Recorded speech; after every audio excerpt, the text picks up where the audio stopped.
তোমার কোলে কে এসেছে দেখো না, আর দিন দুনিয়ার বাদশা সেজে তাজদারে মদিনা। মাথায় ছায়া করে মোর নবীজির মাথাতে, আর সাপ এসে হাওয়া করে দয়ার নবীর গায়েতে। সুবহানাল্লাহ। মেঘ মাথায় ছায়া করে মোর নবীজির মাথাতে, সাপ এসে হাওয়া করে দয়ার নবীর গায়েতে। তাকিয়ে দেখে দয়ার নবী, তাকিয়ে দেখে দয়ার নবী, রহমতেরই খাজানা, দিন দুনিয়ার বাদশা সেজে তাজদারে মদিনা। ভাই হালিমা তোমার কোলে এসেছে দেখো না, দিন দুনিয়ার বাদশা সেজে তাজদারে মদিনা। মরুভূমির গরম বালি নরম পায়ে হাত বোলায়, সুবহানাল্লাহ। মরুভূমির গরম বালি নরম পায়ে হাত বোলায়, আর সূর্য এসে উঁকি মেরে মুখ দেখে তার লজ্জা পায়। মরুভূমির গরম বালি নরম পায়ে হাত বোলায়, আর সূর্য এসে উঁকি মেরে মুখ দেখে তার লজ্জা পায়। চাঁদের মতো চাঁদ পেয়ে, চাঁদের মতো চাঁদ পেয়ে আর আমি না রইলি না, দিন দুনিয়ার বাদশা সেজে তাজদারে মদিনা। ভাই হালিমা তোমার কোলে কে এসেছে দেখো না, কে এসেছে দেখো না, দিন দুনিয়ার বাদশা সেজে তাজদারে মদিনা। ও বলে ভাইরা, এবার হালিমা তো সাদিয়া রাদিয়াল্লাহু তাআলা আনহা বাড়িতে যাওয়ার পরে স্বামীকে বলতে যে স্বামী গো, আজকে এই বাচ্চা মুহাম্মদ সাল্লাল্লাহু তাআলা আলাইহি ওয়াসাল্লামকে কোলে করে নিয়ে একটু তুমি বাইরে থেকে ঘুরে আসো। আমি ততক্ষণ একটা দোলনা বানায় আনি, ততক্ষণ একটা আমি কাপড় দিয়ে দোলনা বানায় আনি, সেই দোলনায় মুহাম্মদ সাল্লাল্লাহু তাআলা আলাইহি ওয়াসাল্লামকে দোলনা দিব, সেই দোলনায় নবীজি আমার ঘুমাবে, ওই দোলনাটা আমি তৈয়ার করে নিই। আমার হালিমা রাদিয়াল্লাহু তাআলা আনহা আমার নবীজিকে হারিসের তলে উঠে দিলা, হারিস যেন আপনার বাইরের দিকে নিয়ে গেল। এইদিকে হালিমা তো সাদিয়া রাদিয়াল্লাহু তাআলা আনহা দোলনা বানাতে শুরু করলেন। দোলনা তো দোলনা ছিল আপনার কাপড় দিয়ে দোলনা, চালের বাতায় একদিকে বাঁধতো আর একদিকে বাঁধতো, প্রত্যেকটা সন্তানকে শোয়াইতো, এটাই ছিল আপনার বড় দোলনা। তবুও ওই দোলনা মায়ের আচলের ছিল ঠিকই, কিন্তু ওই দোলনায় বাচ্চাদের সুখ ও শান্তি ছিল। এখন নতুন নতুন অত্যাধুনিক দোলনায় আছে রে বাবা, 500 টাকা দিয়ে বাজারে পাওয়া যায়। ওই দোলনায় লাইটিং সিস্টেম আছে, ওই দোলনায় আপনার মিউজিক সিস্টেম আছে, ওই দোলনা নিজে নিজেই দোলে।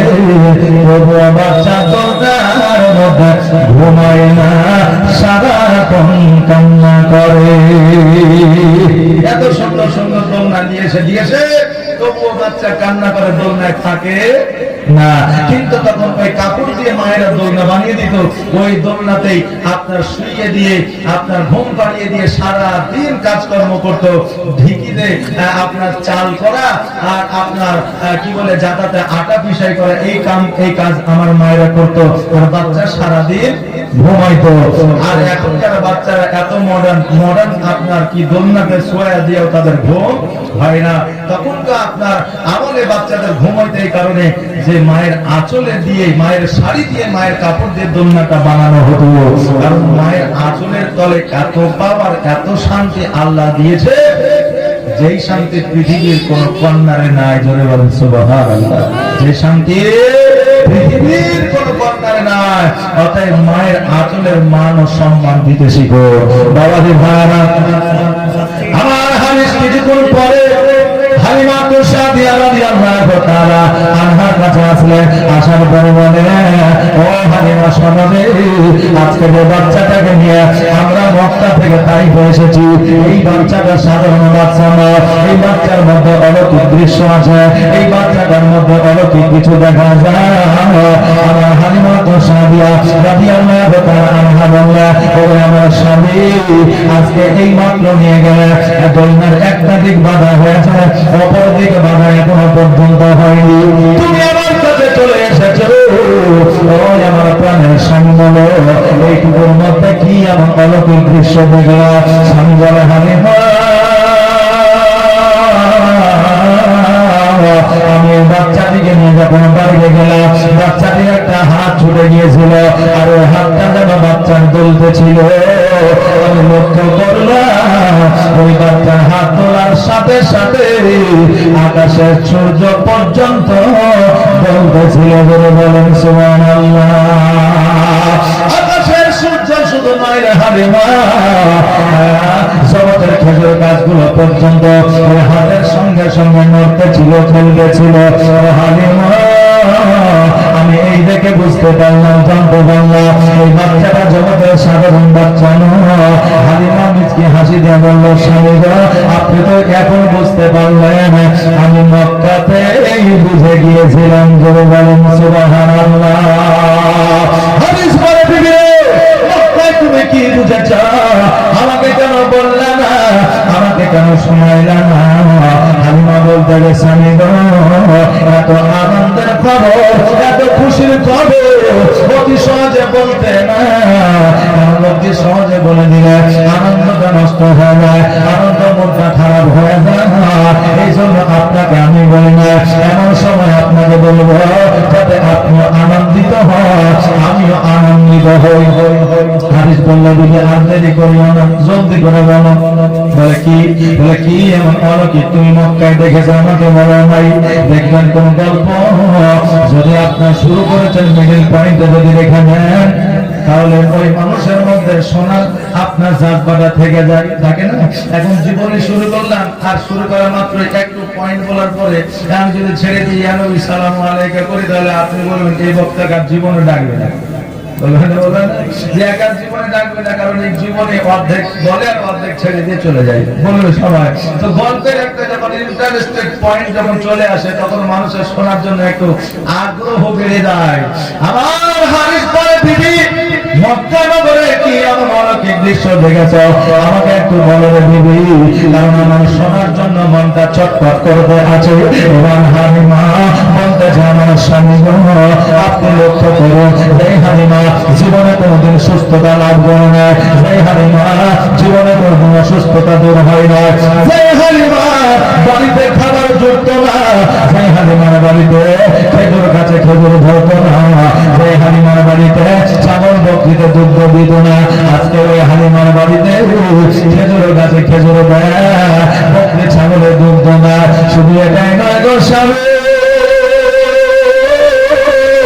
আমি হালিমা অসুস্থ, আমার ওই বাচ্চা মোহাম্মদকে যখন কোলে উঠে নিলাম, আর কোলে উঠে নেওয়ার পরে আমার স্তন যখন পরিষ্কার করিয়া মোহাম্মদকে যখন একটা স্তন পার করাইলাম, খোদার কসম করে বলি তখন থেকে আমার শরীরের সমস্ত অসুস্থ দূর হয়ে গেছে। বলে বলেন সুবহানাল্লাহ। প্রাণের স্বামী গো শুধু এটাই নয়, এটাই নয়, আমার একটা স্তন পান করানোর পরে অপর স্থানটা যখন আপনার পান করানোর জন্য যখন মোহাম্মদকে দিলাম, একটা স্তনে শুধুমাত্র পান করলো, দ্বিতীয় স্তনটা পান করে না। কারণ হইল আমার নবী ওই শৈশবকালে জানতেন যে আমি হালিমার কোলে আছি, আর হালিমার যদি দুইটা স্তন আমি পান করে নিই, আমার দুধের হকটা মারা হবে, অতএব আমি নবীজি হক মারব না। একটা স্তনে পান করতে এত জোর করার পরে দ্বিতীয় স্তন পান করতে না। জোরে বলেন সুবহানাল্লাহ। আজকে হওয়ার দাঁড়ায় কাকে বলে? আমার নবীর কাছ থেকে শিক্ষা নিলেন, কারণ আমার নবী যে উম্মত উম্মতিকে শিক্ষাটা দিয়ে গেছে। আজকে আমরা সুযোগে পাইলে একে অপরের ভাই পারলে মারতে চাই, সুযোগ পাইলে আমরা ভাইয়ের হক মারতে চাই, বোনের হক মারতে চাই, আর আপনার বাপের হক মায়ের হক মারতে চাই। এখন আমরা অ্যাভেলেবল প্রত্যেকটা প্রায় বাড়িতে বাড়িতে আমরা মা বোনদের হক আদায় করি না, কারণ বাপের সম্পত্তি যদি বোন 1 বিঘা জমি ভাগ পায়, তাহলে ওই সম্পত্তিটা আমরা ভাইরা লিপিবদ্ধ মানে লিখে নিই, বোনকে দিই না। বোন যখন বাড়িতে আসে তখন বোনকে বলি, বোন রে আজকে 1 লাখ টাকা দিয়েছি, জমিটা আমাকে দিয়ে দে। এখন বোন দেখেন চিন্তায় পড়ে যায় যে আরে আমি যদি জমিটা না দিই ভাইয়ের বাড়ি আর আসা যাবে না, ভাইরা রেগে যাবে, অতএব আসতে আর পারবো না, আমার আসার মতো জায়গা দ্বিতীয় থাকবে না। তখন আপনার ওই ব্যতিক্রমে পড়ে গিয়ে তখন বোন বলে ঠিক আছে ওটাই দিও, জমিটা দিয়ে দেব। কিন্তু ভালো মনে বোন দেয় না। আজকে জমির জন্য ভাইয়ের সঙ্গে ভাইয়ের মিল নাই, ভাইয়ের সঙ্গে বোনের মিল নাই, বোনের বাড়ি ভাই যায় না আর ভাইয়ের বাড়ি বোন আসে না। সঠিকভাবে হক আদায় করেন, আপনার বোনের হক মারবেন না, ভাইয়ের হক মারবেন না। আজকে আপনি হক মেরে জগতের মধ্যে আপনার সন্তানকে জমিটা দিয়ে যাবেন, কিয়ামতে আপনি জবাব দিবেন, আপনার সন্তানকে জবাব দিতে হবে না। কারণ হকটা মেরেছেন আপনি, আপনার সন্তান তো মানে নাই, আপনি দিয়ে গেছেন, এই জন্য খাবে আপনার সন্তান, কিন্তু পাপ হবে আপনার, হিসাব দিতে হবে আপনাকে। অতএব সন্তানের ভালোর জন্য কারো হক মারিয়েন না। আমার হালিমা বলতে চায় স্বামী গো, শুধু এটাই নয়, এটাই নয়, আজকে আমার দয়ার নবী মায়ার নবী সাল্লাল্লাহু তাআলা আলাইহি ওয়াসাল্লাম যখন আমার বাড়িতে এসেছে, আমি একটা জিনিস লক্ষ্য করলাম, স্বামী গো আমার বাড়িতে যেন আল্লাহর তরফ থেকে রহমত বর্ষিত হচ্ছে। জোরে বলেন সুবহানাল্লাহ। ভাইরা